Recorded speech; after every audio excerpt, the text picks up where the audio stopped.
It's Electric Drives. Your electric vehicle future starts right now.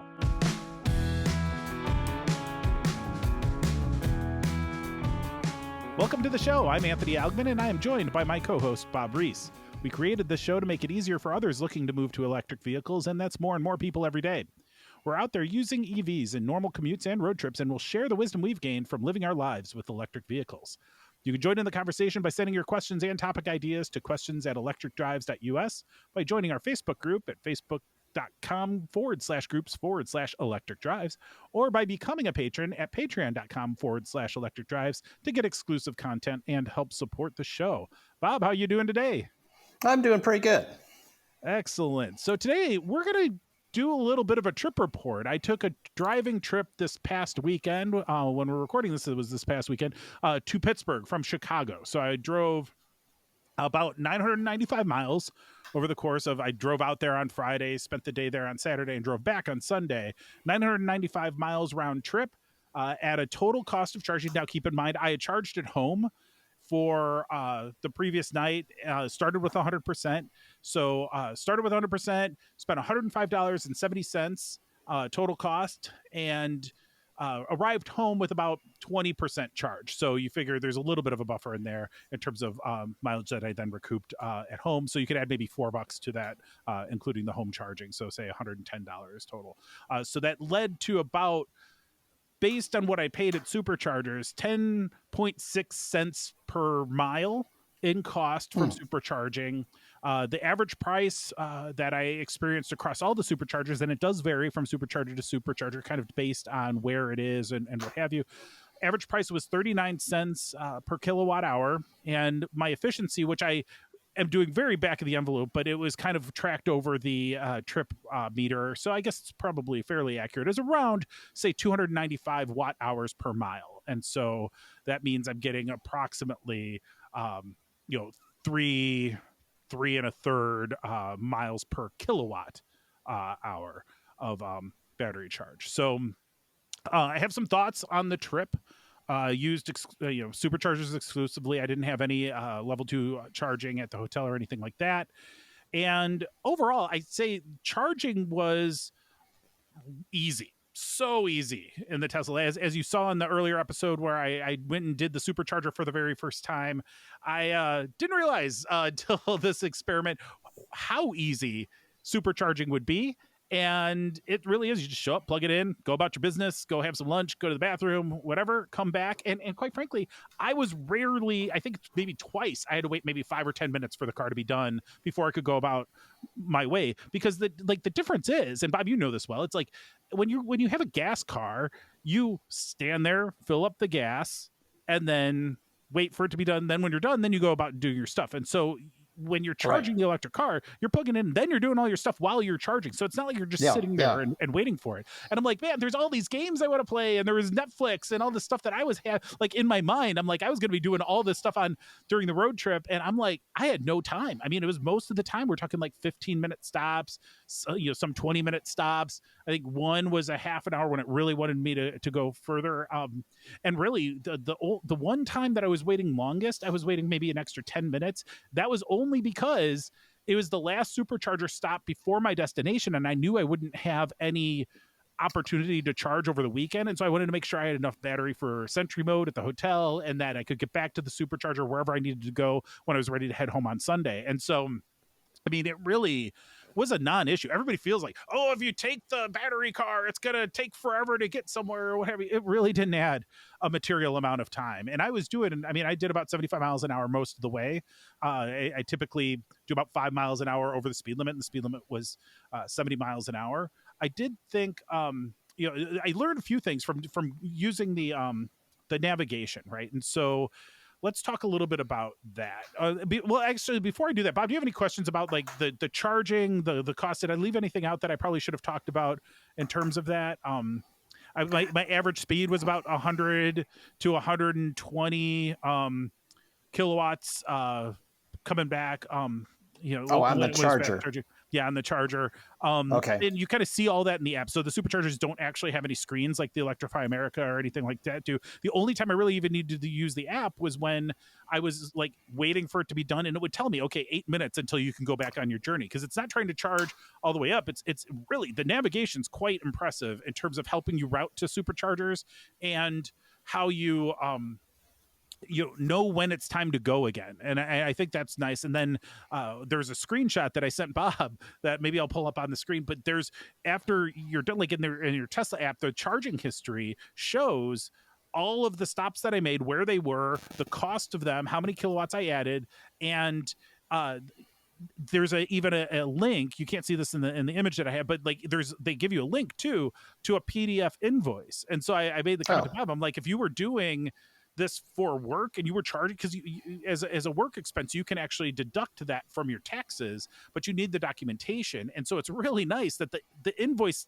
are just sitting there. I mean, it would really simplify that business accounting, and that's just like nice value add. Like they really thought that through, and I thought that was nice.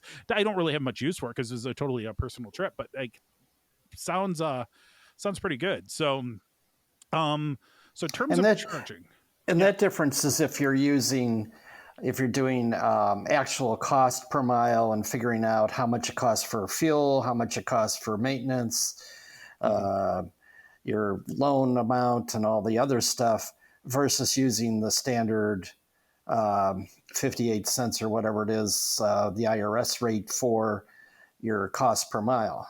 Right, that's right. Yeah, if you're tracking the mileage, that's a really good point. If you're tracking the mileage, you'd probably find that the uh, standard rate cost per mile is going to be a better advantage for you, considering how low maintenance these cars are. And like I said, I mean, 10.6 cents per mile, even at relatively expensive supercharging, like that is not bad. Obviously, that doesn't include any impacts to the maintenance of the car and that stuff, but still, for a nice weekend trip, very economical. I think I had probably about $40 worth of tolls across the board. Like that was a pretty Mm-hmm. substantial amount, because I'm going pretty much from Illinois, Chicagoland area. I'm on a tollway from where I live in Chicago down to Indiana, and then I'm on the Indiana tollway going east west on I-90 or 80. Those merge at some point, and then the Ohio Turnpike is all toll road as well. And so that's one other thing that I found I was actually surprised, is that at the travel plazas, especially in Indiana and Ohio, there's superchargers at many of them. I don't know if it's all Oh, of them, good. but it's certainly most of them, because I wasn't even stopping at all of them. Like I'm stopping when I needed to charge, but that was probably every 3 or 4 stops, or Oh, wow. 3 or 4 travel plazas. I drove by most of them, and so there was times like the Tesla navigation was really good about managing where I should be going to supercharge. And it was kind of cool, because obviously this was my first time using a lot of supercharging. And when I first left the house, within 5 minutes, it decided to route me to a different supercharger for my first stop, which would be well into Indiana, because I had 100% charge that I was starting with. So I was going to get 200 plus miles easily before I needed to charge anything. And it changed it because the one that it originally pointed me at was too busy. Like they were like, there's too many cars here, go to this other one instead. And I don't even know if that one was closer or further, but it's just like, go there, you're going to charge for 15 minutes, then you're going to go on your way. And like, it'll map it all out. And so you can have a reasonable estimate of like when you're actually going to arrive at your destination, factoring in charging, and you don't have to touch it. Like you can just do it. Now I did learn, in that process, there's 2 key takeaways for folks, and I think both of them apply for other cars as well, not just Teslas. Now, the first thing, and this is true in gas cars as well, if you're going to be traveling on a toll road, try to stop at the travel plazas on the toll road instead of exiting, where you pay a toll when you exit and then you get to pay a toll when you come back on. So that, I mean, that could literally add, 10 or more dollars to your charging Oh, stop yeah. or Oh, your yeah. break stop. Now there's some restaurants and some food options that may be worth it. Like I'm not saying don't do, I definitely did it. And I got to stop at a charging stop that was at a Meijer, and that Meijer was great because I was able to pick up a couple gifts for the girls. I was able to get a couple things for the host that I had in Pittsburgh, and I was able to just be, able to get the supplies I needed, some food and all of that. It was worth it, that one stop. But I realized I'm paying extra tolls here, so I might as well focus on the ones for that say. And this is the cool thing in the Tesla navigation, is that it says travel plaza on these stops. And so what I could do is I could say, all right, if I wanted to go to a specific one, or if I didn't like the one that it would give me, I could go and kind of select another one reasonably easy. And so that was the first thing, is try to go to the travel plazas that don't force you to exit the toll road completely. Mm-hmm. Obviously, when you're getting gas there, you may want to factor in the fact that they typically have higher priced gas. And so in some cases, it's probably a wash. But if you just want to get a little bit of food or stop at the bathroom, definitely do not leave the expressway or the toll road. The second thing that I learned is, when you have this built-in navigation into the cars, and I'm sure other cars will have a slightly different system, but specifically for the Teslas, and probably generally applicable in other cars as well, is that the navigation is going to assume you have the ability to charge at your destination. So it's going to have you arrive at that destination with 10% or 20%, something that's not like zero, but it's going to be when you're probably ready for a charge, and it's going to solve for that. It's going to optimize for that. So here's the trick. The trick is go to your map, and in the Tesla situation, I'm just using the screen in the car. Go to the Right. map and bring up where the charging stations are, and zoom in towards your destination and find the last fast charging opportunity nearest your destination that's on your route. So don't drive super out of your way or past your destination to drive back just because that's the closest one. But get the one that's like most reasonable to your destination and set that as a waypoint. So when I did that, I set it as a waypoint, and it was going to optimize getting me to that waypoint. And I would make sure I would get to that waypoint probably with relatively low amount of charge anyway, because it really is solving to get me to the destination. But it'll make sure I can get to that waypoint, and then at that waypoint, I can ignore the charge for 5 minutes, or don't even bother charging, because there was a stop where I made a stop or two where I didn't have to charge at all. There was Tesla chargers there, but I had enough charge that I'm like, I'm going to keep going because there's no reason to stop. I just want to run and use the bathroom real quick. But I was going long enough that I had that. But when I set that waypoint at the end, that's where I could say, okay, instead of getting at the destination nearer to zero, I can sit at this, charge to 80%, and have more than enough to get through the little bit of driving I'm going to do in town, and then get back to this supercharger or another supercharger, as it turns out, on my way back. And so when I was coming home, it was simple, because I was just like, get me home, because I want to get to Mm-hmm. home with as low a charge as possible, because I have the ability to charge way cheaper at my house anyway. And so for me, like, that was perfect. But there's ways to kind of, you'll get used to, I mean, this was literally my first road trip in this car, and I've already figured out some pro tips to do it. It's not rocket science. This is pretty straightforward. Do you have any other kinds of like on the road charging techniques or routing techniques? Because I know you're using, plug share a lot, and you're using a better route planner and stuff, but you're also going to similar destinations a lot. So you might have you probably just have your supercomputer in your brain that just like, I know how much I need to charge and do this. You probably don't even need the GPS type help, but do you do anything different, or are these pretty standard strategies that I think work? Within the program for the car itself, I don't use a better route planner. Okay. I'm using the program that came with the car, Mm. because it gives me more real-time information. So it lets me know, hey, you've got, when I first set up the program leaving home, it'll know that, okay, you're going to make this stop here. And you can have it optimized based on the fastest route, or with preference to certain stops, and then change within those stops how much time you're spending at each stop. Like when I drive from Chicago to Des Moines, I have a stop in Davenport, Iowa that I like to make. And I tend to have that one a longer stop, because that one has a very low price for charging. Mm. But so in the software, I can also set it up how much charge I want to have when I reach my destination. Mm-hmm.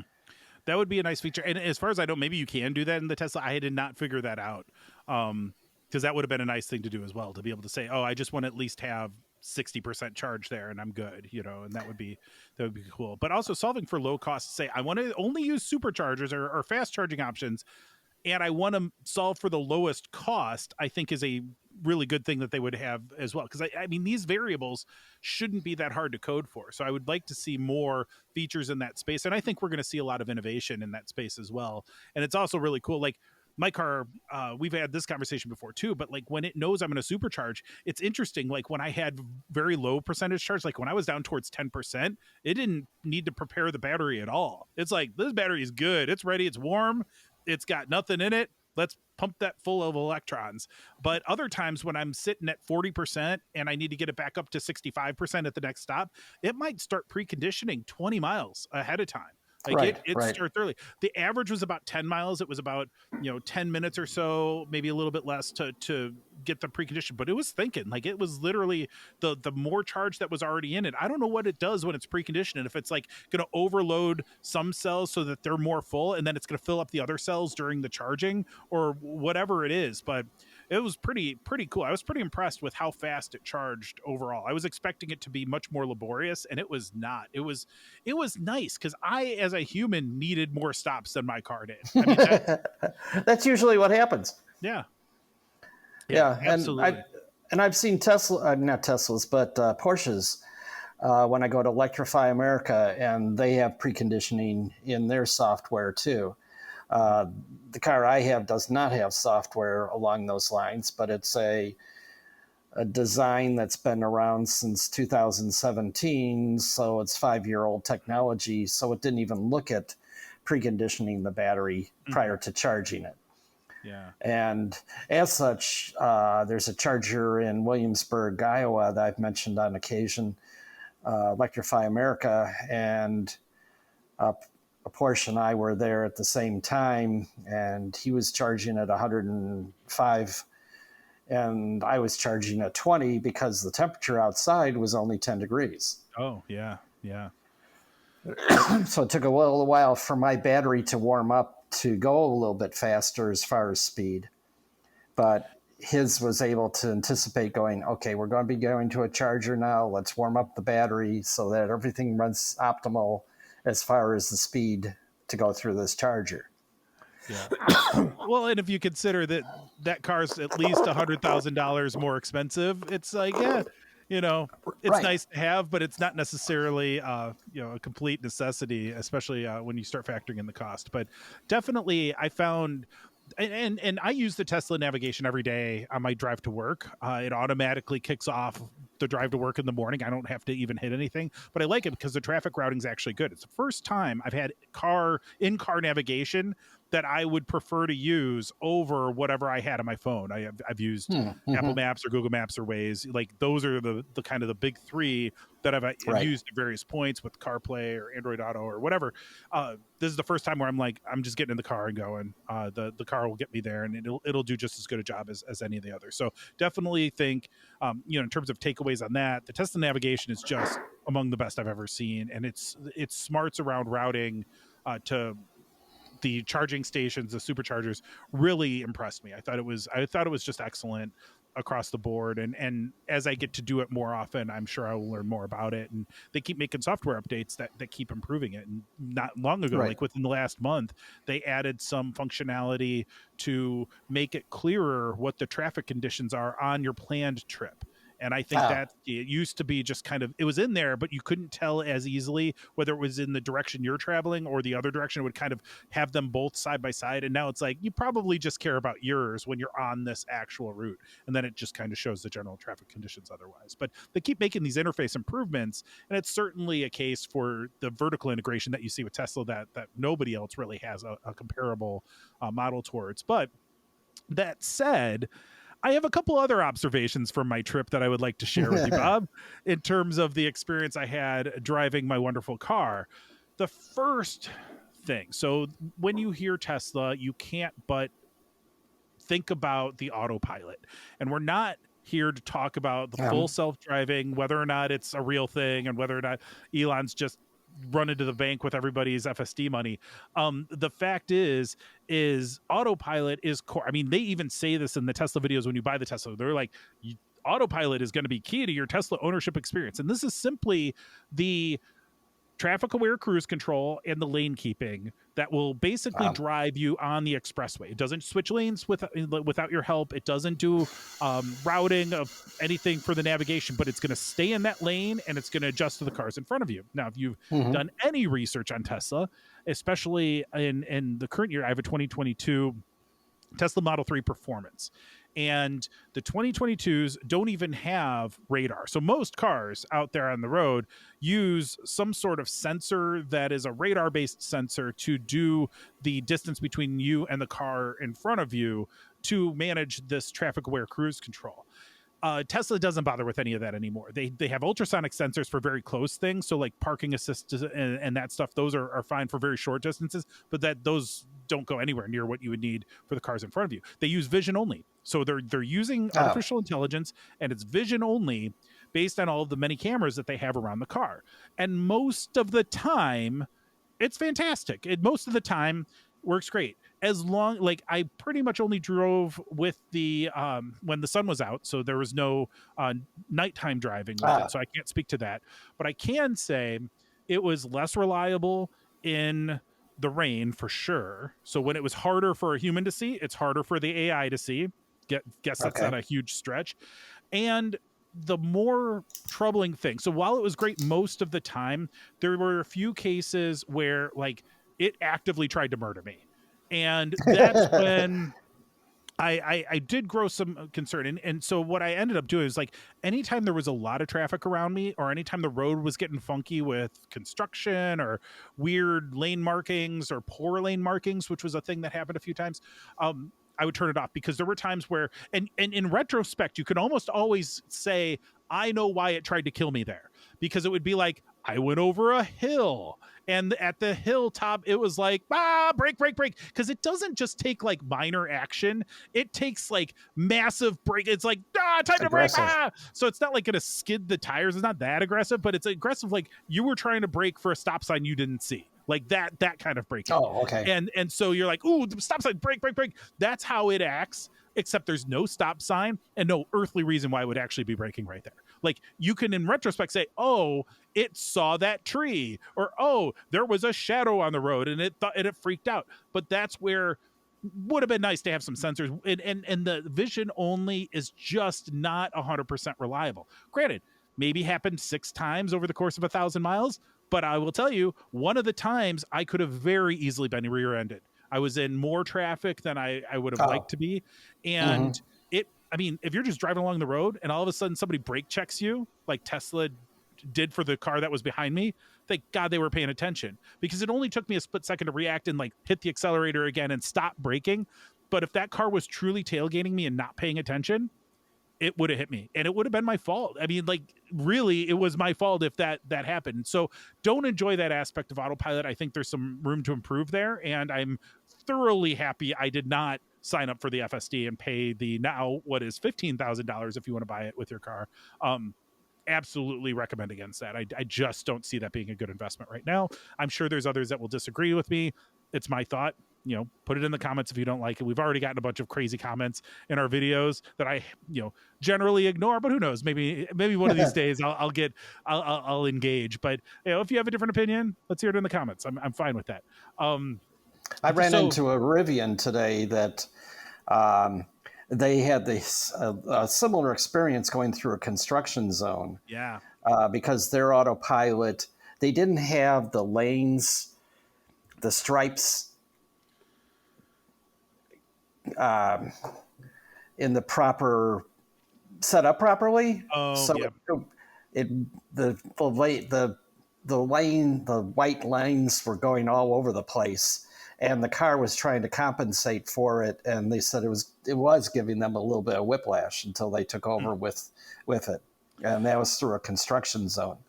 Yeah, the construction zones are definitely problematic. I see that. I drive through a lot of construction on my drive to work, which when I want a relaxing drive to work, I do put on the autopilot sometimes, and most of the time it's fine. Every now and then it freaks out. There is one other oddity about the autopilot that I don't think is acceptable in any way, and that is, say you're traveling in the right-hand lane, which I often do, especially when traffic's limited. That's where the merges happen, right? When you're going past, merging. When Tesla encounters a lane merging in, think about what happens there. The right line will disappear because you have another lane that's merging with you.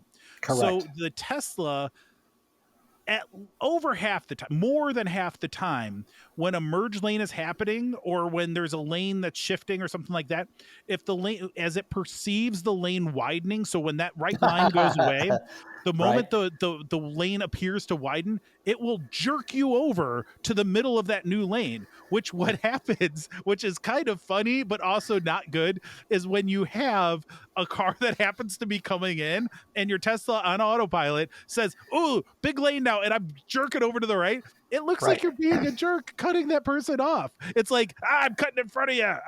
You can't get in here, and like maybe that's what they intend. I find it would be better if they continued to just navigate along that left lane, realizing that merges are kind of a common thing on expressways. Perhaps we don't need to jerk over to the right every time we encounter one. So I do Right. think room for improvement, opportunities, some suggestions for consideration.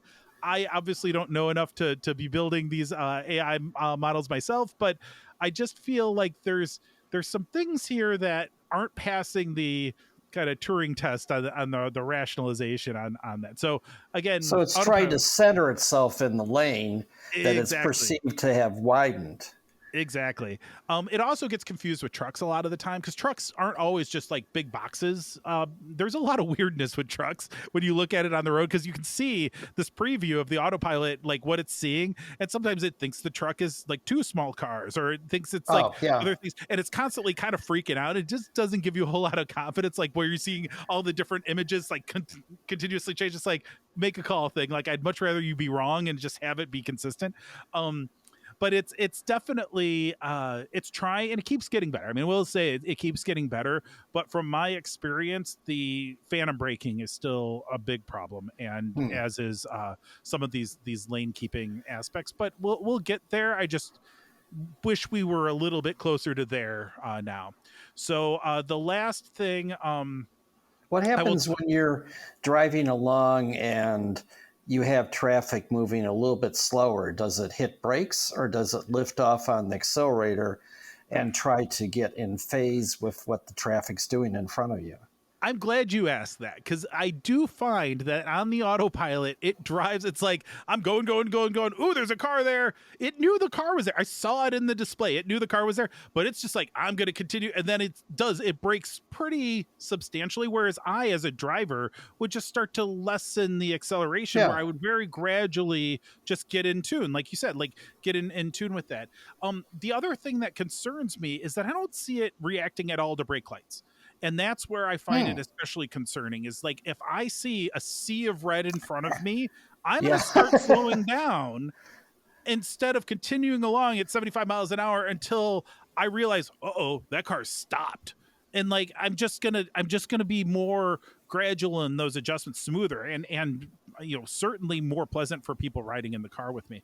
So I again, it's on the right path, but we're not quite at the home plate yet. We haven't quite made it there. So maybe rounding Well, third, but we got a ways to go. I can see where that's actually attractive in a way because I was following a truck that when he was going downhill, he was hitting his brakes, so he wasn't going real fast. And then he'd be going up the hill, then he was slowing up below the speed limit. And then he'd go downhill and he'd be speeding over the speed limit and he'd be hitting his brakes again. So if it did it just on the brake lights, it kind of would be screwy. It But would be, yeah. another point is a lot of people, brakes are an option for some cars, and especially getting brake lights fixed. Yes. And there's so many cars on the road where the center light or one of the two, left or right, is burned out, and you have no idea what they're doing. Completely agree. But here's my counterpoint to that, because I agree, like you shouldn't have to rely on the brake lights, but it's one more piece of information. It's one more point of Yeah. data that you could be filtering into your AI algorithms, which it doesn't seem to be doing. Now, perhaps it is, and I'm just not seeing it displayed on the thing, or seeing any indication that it's reacting to that.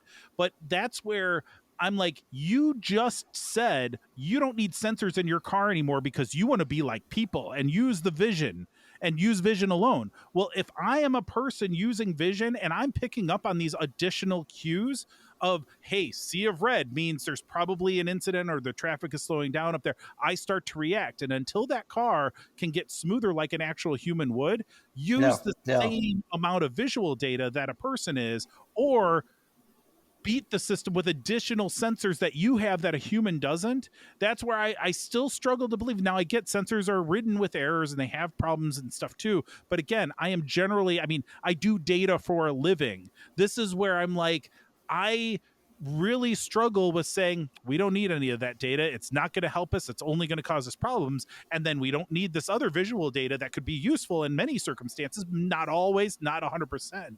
But I'm a big believer in my data space. Like, a lot of people think about, oh, we want to get a single version of the truth. I'm like, no, a single version of the truth. If you think about that as lighting up a statue in a museum, Mm-hmm. Mm-hmm. single version of the truth is, here's a flashlight to light that up. That's not a very good lighting for that statue. That is a one-dimensional, it's going to create this huge shadow behind it or whatever. What you want is full illumination. What you want are multiple perspectives of light hitting it so that you can see it fully illuminated from different perspectives. We want to be doing the same thing with data, and I really wish that Tesla would be doing that with the AI models that they're using in their cars and the way they're capturing it. Like, you don't have to use all of the data all of the time, but you are just actively reducing the fidelity that you might be able to use. And I just don't see it unless it's a cost efficiency play. And so maybe I'm wrong. Maybe I don't know anything that I'm talking about with AI, but I do know data pretty well. And I just can't believe that the problem's simple enough that you can just decide willy-nilly, hey, we don't want this data or another data. Again, I'm probably oversimplifying because it is definitely not an area that I'm an expert in, but I worry about that because I was the one who was sitting in the car with the phantom braking, and unless wouldn't have phantom braked on my watch, it would have been fine. So again, deliver the results, and then I'll walk back the words. But right now, I think it's got a ways to go. The other thing, while I'm complaining about Tesla, and for the most part, I mean, the car ate up the miles, love the car dearly, think it's wonderful, think it's the best car by a long way I've ever owned and ever driven. So, like, don't get me wrong here. These are nitpicky things in the grand scheme of things. I think Tesla has changed the world with the cars that they've produced. But I will also say the windshield wipers need some help. The auto windshield wipers are just trash. They're so bad. And they scrape and they shake on the window. And I had to clean. Oh, wow. Another pro tip, though, I will say, my last pro tip, because we're way over time, but my last pro tip is, when you're going to be charging at superchargers or other fast chargers, throw your own windshield cleaning supplies in the trunk. Because a lot of times you just don't have easy access or allowed access to the ones that are commonplace at the gas stations or whatever. Like, you really don't want to be lugging along with the wiper blade thing that they have there, the squeegee, and like, you don't want to be bringing that over to your car or whatever. Like, just don't. Just bring your own. Like, you can get a squeegee thing from Amazon for $6-7. You can get your own spray, choose whatever you want. Like, and a couple towels. Like, I have a microfiber towel that I would just spray it on, wipe it off. The windshield was clean. I went about my business, threw it in the wash when I got home. And like, that just saves you a lot of drama of having to figure out, like, how do I do this when I'm supercharging? Just bring your own. It's easiest. Right. So that's all I had there. But yeah, the windshield wipers are just laughably bad in the Tesla. And I drove almost the entire time Sunday was in the rain. So I definitely got plenty of it. Light rain, heavy rain. It's really worse. It's not as bad in the heavy rain. It's in the light rain because it's using optical sensing, I think, to determine how much water in the windshield. They like their optical stuff. They like their AI stuff. And it is just not always clear to them whether or not there's a lot of moisture on the windshield or not. And it was fine. It's easily livable, but it is definitely an area of possible improvement for subsequent models. But I found that the headlights were great. I thought, like, the whole trip, I mean, it just was easy. It was so nice. It was so easy. Yeah. So I think that's about it as far as my trip goes. The supercharger network certainly more pricey than charging at home, but certainly cheaper still than gas. Even with the gas prices have come down quite a bit, and I still think 10 cents, 11 cents a mile seems pretty good. So. Anything else to add, Bob? Any other thoughts from your constant life of road trips? I'm all excited about my 1 week. You're like 1,000 miles, buddy. I do this every week. Like, Teach me Yeah. something. So yeah. Well, and this week has been great because Electrify America is updating their network, Hmm. and they're free right now. Nice. And I Very don't know how long that's going to be. keep in mind this is likely not the case when you actually see this episode, so don't get too Yes, excited. This is a right, couple weeks. right. Yeah, But check it out on your own. But yeah, currently since last Friday, they've been free. hmm, And this is Wednesday. So no nice. idea how long this will continue. Have you noticed any differences in like how fast things are going, or like if No, there's it's any? still the same. Supposedly, they're doing system-wide updates. They're changing out some of the chargers, and they're putting better signage up, which has Hmm, been a major weak point with them. hmm, Tesla is really a dream. I mean, it's almost an idiot-proof car because you don't have much gauges and so on to read in the car itself. You go into the Tesla supercharger, you just grab the thing, plug it in, you're on your way.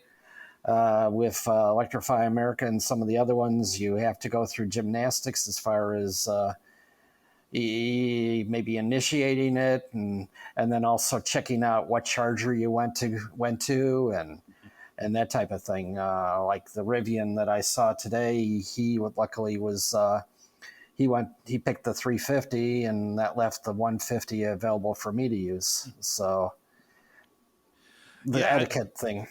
yeah. Well, and I will note too that the Teslas, although you do like typically you do have to back into the spots for a Tesla supercharger. What's kind of cool is that all Teslas have their charging point on the rear driver's side part, and what that means when you back in, you're like within a foot and a half, 2 feet of the supercharging stand thing, column, whatever that thing is called, monolith, and it the cord then is pretty short, but what that means is that it's pretty light. It's easy to like lift off the handle and plug it into your car, and you don't have to walk all over the place or whatever. The problem with all of the other cars and all of the other charging is that they need longer cables that are heavy, especially because the longer the cable is, the heavier it needs to be, and you have to move it around to different places because each car, I mean, they're literally, there's some that are right in the middle of the front of the hood, there's some that are on the left, some that are the right, some have both but they're on the front. Like, it just varies so much from car to car that it's tough for like the Electrify Americas of the world to actually get it so that anyone can use it. Tesla doesn't bother because they built that standard into their cars and then could rely upon that for their charging stations, which is actually the cause of issues when they open that up to everybody else. Oh yeah, Cords are simply not going to be long enough to reach a lot of the cars. yeah. Probably 80% of the population won't have long enough cord. Yeah. So that's, I And don't know how they're going to solve that problem. Because I'm sure they want to get some of that tax money benefits for the yes, supercharger network as well. I'm sure they have some ideas, but I think the answer is going to be they're not going to open all of them up to non-Teslas. I think they're going to be selective about it and opportunistic about it. And so maybe it'll be that maybe they'll change in the next version of the superchargers. Maybe they'll have some accommodations for that and just kind of add to the stack that's out there, but who knows. But anyway, it's been quite a fun experience, and hopefully, I know this episode was extra long, but hopefully you all learned a few things about what it's like to take a road trip in the Tesla, learned some other things that are certainly going to be applicable to cars that are not just Teslas. And please, if there's anything you want to learn more about the road trip, about anything that we're doing or driving or whatever, do send some questions or make comments on the videos. We see it all, and we'll happily bring that on. We've got some questions for next week's episode, and we're excited to be continuing to bring you this content and help however we can. So with that, Bob, any closing words of wisdom for everybody? nope, no. Nice. Well, thank you, Bob, for joining me tonight, and thank you all for joining us today. That wraps it up. So don't forget to subscribe and hit that YouTube bell icon. Please send your questions and topic suggestions to us at Electric Drives and via Facebook or Patreon or email. Again, hey, everybody, thank you for spending some time with us, and we wish you a smooth road ahead on your own electric drives.